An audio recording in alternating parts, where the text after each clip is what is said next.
को आज पूरा देश नमन कर रहा है और मुख्यमंत्री पुष्कर सिंह धामी भी जांबाज जनरल को याद कर भावुक हो उठे। देश के पहले chief of defence staff general Bipin Rawat ने तमिलनाडु के कुन्नूर में सेना के चॉपर विमान हादसे में दुनिया को अलविदा कह दिया। उनके अलावा इस दुखद हादसे में रावत की पत्नी मधुलिका रावत और 11 सैन्य अधिकारी भी हमारे बीच में नहीं रहे। गोरखा रेजिमेंट के चौथे अधिकारी जो देश के सेनाध्यक्ष बने, सेना की कमान संभालने के दौरान पाकिस्तान में सर्जिकल स्ट्राइक, डोकलाम में चीनी सेना को पीछे धकेलना और जम्मू कश्मीर में अनुच्छेद 370 लगने के बाद माहौल को संभालने समेत कई ऐसे कारनामे हैं जिनके लिए वो मशहूर है। कई कारनामों से मशहूर जनरल बिपिन रावत की शख्सियत कितनी बड़ी थी, लेकिन राह कितनी भी मुश्किल, बिपिन रावत ने अपने शौर्य और पराक्रम से दुश्मन को शिकस्त देकर भारत की धाक हमेशा बनाकर रखी। उत्तराखंड में जन्मे बिपिन रावत का सपना था कि वो रिटायरमेंट के बाद का अपना पूरा जीवन पहाड़ों के बीच में बिताएंगे। इसके लिए उनका घर तैयार भी हो रहा था, लेकिन बुरे वक्त ने सभी सपनों को जरूर छूमंतर कर दिया। लेकिन जाबाज जनरल की वीरता को देश अब कभी नहीं भूलेगा। आज भी चर्चा में हम जानेंगे कि आपको बताएंगे राष्ट्र के रक्षक की गौरव गाथा और उनका देवभूमि के प्रति लगाव कैसा रहा, क्या योगदान उनका रहा देवभूमि के लिए, और देवभूमि की योद्धा को आज नमन भी जरूर हम यहां पर करेंगे, क्योंकि बिपिन रावत का पूरा करियर पूरी तरह से बेदाग रहा। सर्जिकल स्ट्राइक ने पाकिस्तान की नींद उड़ा दी थी और रिटायरमेंट के बाद उत्तराखंड में अपना घर बसाना चाहते थे। उनका कहना था कि मैं इन्हीं पहाड़ों के बीच में रहूंगा, इसी मिट्टी में मेरा जन्म हुआ है और इसी मिट्टी में मैं खत्म भी होऊंगा। बिपिन रावत रिटायरमेंट के बाद का पूरा जीवन देवभूमि में इन्हीं पहाड़ों के बीच में बिताना चाहते थे। ये इच्छा उन्होंने 2019 में जताई थी और गांव के आने जाने के लिए अच्छी सड़क हो, ये लगातार वो चाहते थे। साथ ही उनका ये भी कहना था कि पहाड़ों में उच्च शिक्षा, स्वास्थ्य सेवा को और भी बेहतर बनाने का उनका सपना रहा है। और जिस तरह से आप सभी को याद होगा कि जनरल रावत पौड़ी गढ़वाल जिले के सैंड बमरोली के थे और देहरादून से भी उनका लगाव हमेशा बना रहा। कभी भी अपने प्रदेश से, अपने राजधानी से वो दूर नहीं हुए। जनरल रावत का घर देहरादून में ही बनाया जा रहा था। प्रेमनगर के पास उन्होंने जमीन भी ली थी जिसमें निर्माण कार्य भी लगातार चल रहा था और पौंधा में वो घर बना रहे थे। देहरादून के पौंधा इलाके में वो अपने घर को तैयार करा रहे थे। तकरीबन 25 दिन पहले ही मकान की कंस्ट्रक्शन का काम भी शुरू हो चुका था। पूरा प्रदेश ये चाहता था कि हमारे बीच में आकर भारत का ये शूरवीर, भारत का जांबाज बेटा रहे, लेकिन शायद नियत को ये मंजूरी नहीं था कि हादसे में अब वो हमारे बीच में नहीं है। आपको बताएं कि गोरखा रेजिमेंट के ये लगातार ऐसे अधिकारी थे जिन्होंने सेनाध्यक्ष के रूप में देश को सेवाएं दी और देश के पहले सीडीएस बने। बहुत बड़ा पद, तीनों सेनाओं की कमान इनके हाथ में थी, क्योंकि जानते थे कि बेहतर समन्वय कैसे स्थापित किया जा सकता है। जनरल बिपिन रावत ने सेना की तमाम जरूरतों को भी पूरा किया था, जिनमें सबसे ज्यादा जरूरी यह था कि किस तरह से सेना को आधुनिक बनाया जाए।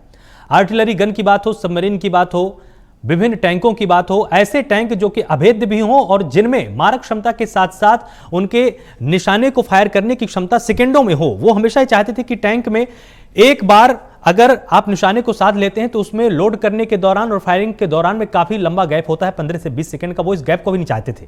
वो चाहते थे कि इस गैप को और सेकंड्स में हम कर दें ताकि ये टैंक भी इस तरह से काम करे जिस तरह से आर्टिलरी गन्स काम करती हैं। और इसमें लगातार भारत और भी नजदीक जा रहा था, क्योंकि जो सबसे अभूतपूर्व संकल्पना इनकी रही, इन्होंने तमाम प्राइवेट कंपनियों को, मुझे अच्छी तरह से याद है, इन्होंने तमाम प्राइवेट कंपनियों को आमंत्रित किया था और देश के तमाम सुरक्षा सलाहकारों के साथ मिलकर विदेश के जो हथियार निर्माता थे उन सभी को एक मंच पर लेकर बिपिन रावत आए थे। और इनकी मंशा ये थी कि प्राइवेट कंपनियां भी सेना के लिए हथियार में, तकनीकी में दिलचस्पी लें ताकि बहुत बेहतरीन तरीके से हथियारों का निर्माण हो और समय पर उनकी आपूर्ति हो पाए। तो ये वीर बेटा निश्चित रूप से हर उस संभव कोशिश में लगातार लगा हुआ था जिससे कि देश की तस्वीर बदलती, देश के सैन्य हालातों की तस्वीर बदलती और लगातार बदल भी रही थी। सेना की वर्दी तक की परवाहहीन है।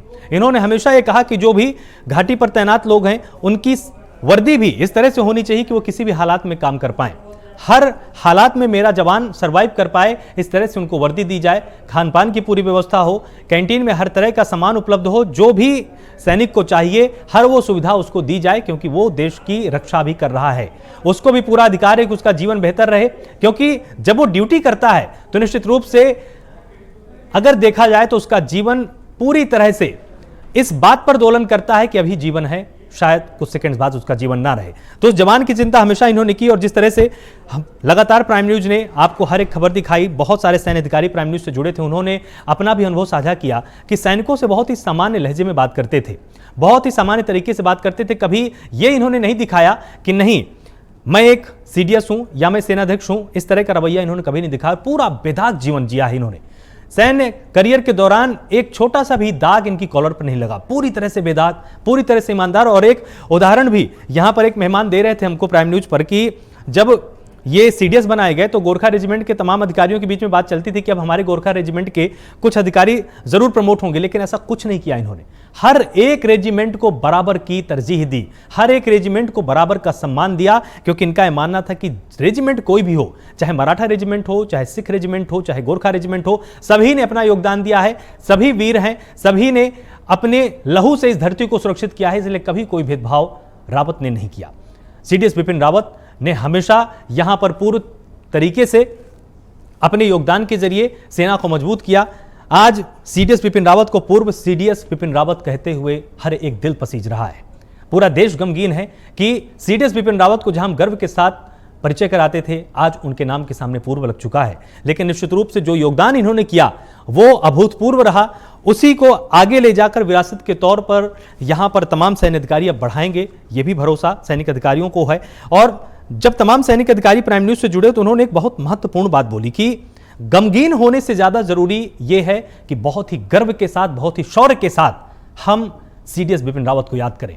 बिपिन रावत को हमें इस तरह से याद नहीं करना है कि हमने कुछ खो दिया है, निश्चित रूप से खोया है हमने, लेकिन बहुत ही गर्व भी हमको होना चाहिए, क्योंकि शहादत से बड़ा कोई मेडल किसी सैनिक के लिए नहीं होता है।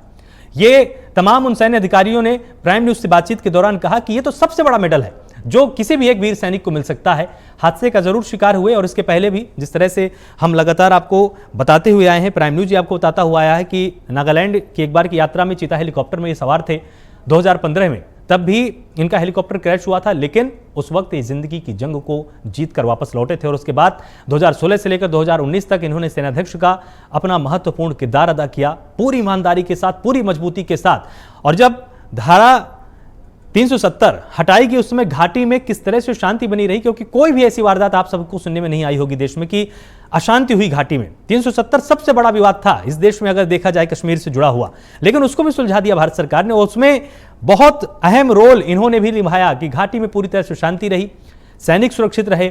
और आज भी अगर आप देखेंगे तो सीमाओं में अगर शांति आपको महसूस होती है तो इसमें बहुत बड़ा रोल बिपिन रावत का रहा, क्योंकि कमांड सेंटर की जो संकल्पना थी वो बिपिन रावत ने की थी। बिपिन रावत ने यह चाहा कि एक कमांडिंग सेंटर हो जहां से सेनाओं को ऑपरेट किया जा सके, क्योंकि अगर महत्वपूर्ण विषयों पर तमाम मस्तिष्कों के हिसाब से, तमाम फैसलों के हिसाब से विभागों में अगर हम बटेंगे तो ये हम नहीं कर पाएंगे।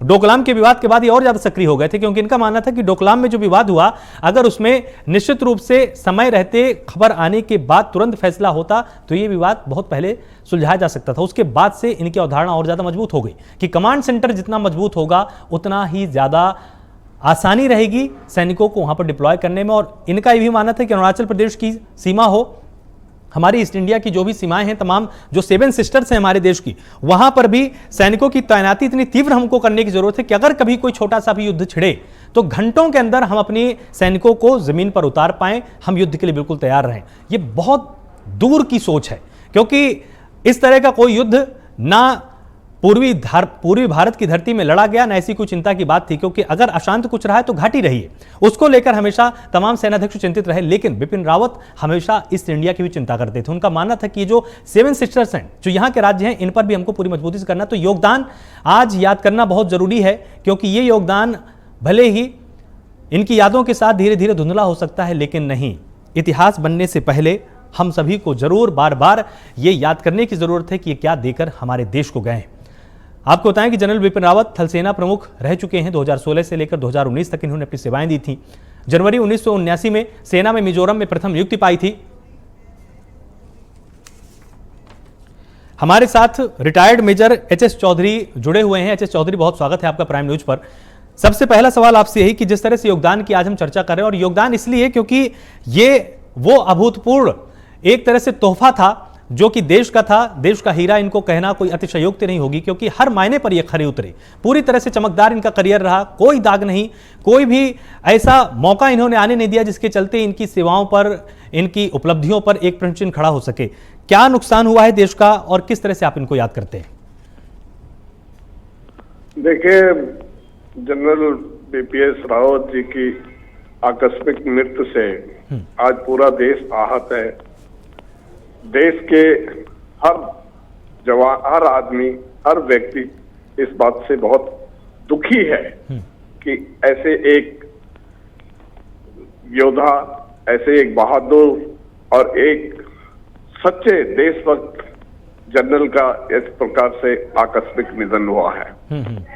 मैं सबसे पहले उन तमाम लोगों को जिनकी शहादत हुई है, जो शहीद हुए हैं, उनको श्रद्धांजलि अर्पित करना चाहता हूं। जी। आज जो देश में शोक की लहर है, जनरल बिपिन रावत जी की आकस्मिक मृत्यु के कारण, वो एक बहुत बड़ा नुकसान, एक बहुत बड़ी क्षति जो है पूरे देश को हुई है, खास करके इंडियन आर्म फोर्सेस को, और उसके बाद उत्तराखंड को स्वाभाविक तौर पे एक बहुत बड़ी क्षति हुई है कि उन्होंने अपना एक वीर सपूत खोया है। जनरल बिपिन रावत जी, उनका एक बहुत लंबा कैरियर रहा है इंडियन आर्मी में, और उनकी सेवाएं, अद्वितीय सेवाएं उन्होंने दी हैं देश के लिए और भारतीय सेना के लिए। उन्होंने बहुत सारी ऐसे जिम्मेदार पदों पे काम किया है देश के लिए और सेना के लिए। वो कमांडिंग ऑफिसर रहे हैं, उन्होंने ब्रिगेड को कमांड किया है, और उन्होंने डिवीजन कमांड किया है, कोर कमांडर रहे हैं, आर्मी कमांडर रहे हैं, और chief of the army staff के कार्यकाल में सबको पता है कि उन्होंने बहुत ही सराहनीय काम किया है, सेना का बहुत ही अच्छा मार्गदर्शन किया है और सैनिकों का मनोबल ऊंचा उठाया है। वो अपने एकदम से तुरंत निर्णय के लिए जाने जाते थे। बिल्कुल। और उनके रणनीति, एक अद्वितीय रणनीतिकार थे, वो विशेषज्ञ थे युद्ध रणनीति के, और इस तरह से उन्होंने लंबे टाइम तक देश की सेवा की है। एक सच्चे राष्ट्रभक्त के तौर पर देश को अपनी सेवाएं दी है। आज दुखद बात यह है कि वो सेना के, तीनों सेनाओं के सबसे श्रेष्ठतम पद पर पहुंचकर chief of the defence staff रह करके जो वो करना चाह रहे थे उनमें वो सफल रहे। शीर्ष पद पर CDS chief of the defence staff का जो कार्य था, जो कर्तव्य था, उसको वो बखूबी निभा रहे थे। तीनों सेनाओं का कोऑर्डिनेशन, जो कि आमतौर पे ये माना जाता था कि इसमें कुछ विशेष परिस्थितियों में, युद्ध की परिस्थितियों में आपसी तालमेल या कोऑर्डिनेशन जिसको बोलते हैं, बैटल कोऑर्डिनेशन की थोड़ा कमी रह सकती है, उसको दूर करने का उन्होंने काम किया है। बिल्कुल। आज भारत की तीनों सेनाएं, जल, थल और ये नेवी, तीनों बहुत ही अच्छे ढंग से एक दूसरे के साथ तालमेल से काम कर रहे थे। इस बात का दुख है कि वो जो कुछ उनके कार्यकाल में वो जो करना चाहते थे, या जिस तरह से जिस मुकाम तक वो जो सेनाओं को ले जाना चाहते थे, वहां तक न पहुंचा पाए और उनका बीच में निधन हो गया। इसके साथ साथ वो एक बहादुर और अदम्य साहसी और रणनीतिकार होने के साथ साथ एक बहुत ही सरल स्वभाव के व्यक्ति थे। और उनके जब भी वो कोई भी व्यक्ति, कोई भी आदमी उनसे मिलता था, मैं उनसे मिला था एक बार रिटायर्ड होने के बाद। वो यहाँ पे, जब मैं रिटायर्ड हो गया था तो वो यहाँ पे आए थे अपने वार मेमोरियल, जो गढ़वाल राइफल का वार मेमोरियल बॉयज हॉस्टल है, उसके इनॉग्रेशन में आए थे और वहां पे उनसे मिले थे। तो उनसे मिलकर के ये महसूस नहीं होता था कि मैं एक chief of the army staff से मिल रहा हूँ। बहुत सरल स्वभाव के व्यक्ति थे। गढ़वाल उत्तराखंड से उनका नाता रहा है, उत्तराखंड के वो रहे हैं और उत्तराखंड से में उनका आना जाना रहा है। चीफ बनने के बाद भी वो कई बार उत्तराखंड आए हैं और उन्होंने बहुत सारी चीजें उत्तराखंड के लिए सोची थी कि शायद सेवानिवृत्ति के बाद वो वापस उत्तराखंड में आएंगे। बिल्कुल। और उत्तराखंड चौधरी, मैं आपको यहाँ पर थोड़ा सा, मैं आपको एक बार रोकना चाहूंगा। जिस तरह से अभी आपने उत्तराखंड का आपने नाम लिया, बहुत जरूरी बात आपने अभी बोली। और उत्तराखंड ये राज्य है जो कि चीन से भी जुड़ा हुआ है और बहुत ही संवेदनशील इसकी भी सीमाएं रही हैं। उत्तराखंड को लेकर इनका क्या विजन था, अगर आप बताएंगे तो निश्चित रूप से प्राइम न्यूज के दर्शक वो भी जान पाएंगे, जो शायद भविष्य में रह गया, वो वर्तमान नहीं बन पाए, लेकिन निश्चित रूप से इनके विजन को समझना बहुत जरूरी है। जी जी, देखो, उनका उत्तराखंड के बारे में विजन था, क्योंकि ये जो है एक स्टेट है जिसकी सीमाएं जो है 2 राष्ट्रों से लगती है, और चाइना से और नेपाल से। इस समय उनकी जो सोच थी, उनकी सोच थी कि वो उत्तराखंड में वापस आए और जो बॉर्डर डिस्ट्रिक्ट, बॉर्डर इलाका है, उसमें जो है पलायन को रोकने के लेकर के उनकी जो एक योजना थी, एक सोच थी, उसको वो आगे बढ़ाना चाह रहे थे, ताकि वो किसी भी प्रकार से बॉर्डर इलाके में लोग बस रहें और वहां से पलायन कम हो, ताकि बॉर्डर सुरक्षित रहे। हेलो जी, बोलिए बोलिए, अब आवाज आपकी आ रही है। अच्छा, तो वो उनके एक सोच थी कि बॉर्डर जो इलाका है और उत्तराखंड का जो इलाका है, वहाँ युवाओं को इस प्रकार से किसी न किसी रोजगार की तरफ रखा जाए, या उनके लिए इस प्रकार की योजनाएं बनाई जाए। इसके लिए वो आकर के कई बार उन्होंने उत्तराखंड सरकार में मुख्यमंत्री और दूसरे मंत्री लोगों से बातचीत की है, और वो चाहते थे कि जो उत्तराखंड का जो बॉर्डर डिस्ट्रिक्ट्स हैं उनमें से पलायन कम हो, ताकि बॉर्डर में लोग रहें और बॉर्डर पे जो है लोगों की बसत रहे, जिससे सेना को भी आसानी होती है और बॉर्डर भी सुरक्षित रहता है। बिल्कुल, मैं आपके पास वापस आता हूं। हमारे साथ सीएम नौटियाल भी यहां पर जुड़ गए हैं, रिटायर्ड कर्नल हैं। बहुत स्वागत है आपका सीएम नौटियाल। जिस तरह से उत्तराखंड को लेकर अभी एचएस चौधरी जी बता रहे हैं कि बहुत सारी चीजें उनके दिमाग में थी, कुछ ऐसा योगदान आपको भी याद हो जो देवभूमि के लिए उनके मस्तिष्क में रहा हो, उन्होंने किया भी हो, और आगे भी वो चाहते थे कि नहीं, देवभूमि में अगर इस तरह की योजनाओं को या इस तरह के विजन को लेकर हम आगे बढ़ेंगे तो उत्तराखंड का नौजवान और भी मजबूत होगा? देखिए, जहां तक सीडीएस साहब का प्रश्न था, सीडीएस साहब का एक उनके सबक एक बहुत बड़ी एक उनकी सोच थी, एक बहुत बड़ी उत्तराखंड के बारे में एक बहुत कुछ सोचा करते थे वो।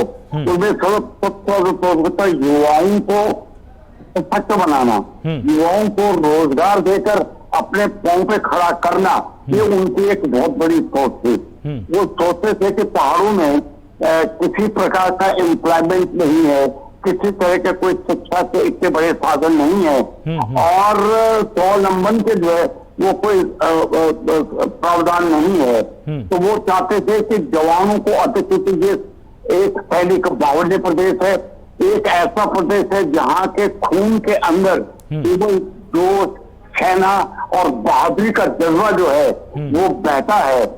ये उनकी सोच थी। तो वो चाहते थे कि अधिक से अधिक रिक्रूटमेंट उत्तराखंड से किया जाए, और वहां को युवाओं को एक जो कि एक बड़ा अनुशासित वर्ग कहा जाता है उत्तराखंड के जनता को, एक ऐसी जनता मानी जाती है जो कि बड़े अनुशासित लोग हैं, जहां उनके बच्चे आए और सेना में भर्ती हो और अपना कैरियर बनाएं। क्योंकि मुझे याद है कि जनरल साहब को एक चीज का पता था कि उनके पिताश्री जो थे लेफ्टिनेंट जनरल लक्ष्मण सिंह रावत जी जो थे, वो स्वयं एक ऐसे उसके आए थे जिन्होंने सिपाही से अपना जीवन शुरू किया था, और फौज में आकर के सिपाही होने के बाद ऑफिसर बने, ऑफिसर बनने के बाद लेफ्टिनेंट जनरल तक पहुंचे। तो उनकी सोच थी कि अगर इन युवाओं को सशक्त बनाया जाए, इन युवाओं को प्रशिक्षित किया जाए, ये फौज में आए तो बहुत से ऐसी हत्या उनके पिता की तरह ये सरजमी से निकलेगी और भारत के लिए, पूरे प्रदेश के लिए एक गौरव का विषय होगा। तो उनकी सबसे बड़ी सोच एक तो ये थी, युवाओं को अधिक से अधिक मौत के अंदर खींचने का, उनको आकर्षित करने का उनका एक अपना प्रयास। दूसरा, उनका ये कहना था कि पलायन जो है एक बहुत बड़ी समस्या पहाड़ों की है। यदि पलायन का मूल आधार अगर सोचा जाए और उसके ऊपर अगर देखा जाए कि कारण क्या है पलायन के, तो उनको ये था कि एक तो एम्प्लॉयमेंट की बड़ी समस्या थी वहां पे, और एक अच्छा कैरियर बनाने की बड़ी समस्या है पहाड़ों के अंदर, और वैसे भी दुर्गम स्थल है, बहुत मुश्किल जिंदगी है। वहां से वापस पलायन को रोकने के लिए वहां पर अगर कुछ ऐसे कदम उठाए जाए जिससे कि वहां का जवान जैसे कहते हैं कि पहाड़ों का पानी और पहाड़ों की जवानी वहां से काम नहीं आती, ये उनकी सोच थी। तो वो चाहते थे कि वहां का पानी भी और वहां की जवानी भी वहीं के काम आए, और तो उसके लिए पूरे प्रदेश का बहुत भला हो। इसके लिए इनका ये था कि प्रदेश सरकार से, केंद्र सरकार से मोदी जी के बहुत करीबी थे। साथ ही साथ अजय डोभाल जी जो कि नेशनल सिक्योरिटी एडवाइजर है, वो उनके बहुत करीबी थे। वो चाहते थे अधिक से अधिक साधन संपन्न बनाया जाए इस प्रदेश को, और वहां के लोग, वहां की युवा शक्ति वहीं पर प्रशिक्षित होकर वहीं पर अपना कैरियर बनाए, या फिर दूसरा जैसे मैंने कहा कि फौज को अपना कैरियर बनाए। मैं समझता हूं कि सारा जीवन उन्होंने इसी में समर्पित किया। बिल्कुल। और एक भूमि का सत्य सपूत और एक उत्तराखंड का गौरव हमारे सीडीएस बिपिन रावत जी, उनके धर्मपत्नी बद्रिका जी रावत जी, वो हमारे बिल्कुल सही कहा आपने कि उत्तराखंड का गौरव तो वो थे ही, पूरे देश का भी गौरव थे। आप दोनों मेहमानों का बहुत बहुत शुक्रिया हमारे साथ इस चर्चा में जुड़ने के लिए। तो निश्चित रूप से जिस तरह से यहाँ पर दोनों मेहमानों ने भी ये स्पष्ट कर दिया कि उत्तराखंड को और भी ज्यादा सशक्त होते हुए यहाँ पर सीडीएस बिपिन रावत चाहते थे। सरकार भी जानती है, पुष्कर सिंह धामी ने भी कल खुद ये कहा है कि उनका व्यक्तिगत नुकसान भी हुआ है, ये पूरे देश का नुकसान है, और निश्चित रूप से जो उनका विजन था उसको सरकार आगे ध्यान रखेगी, और शायद उनकी जो तमाम इच्छाएं रह गई उसको निश्चित रूप से पूरा किया जा सकेगा, और उत्तराखंड और भी चमकदार होकर पूरे देश में चमकेगा। जुड़े रहिए प्राइम न्यूज के साथ। नमस्कार।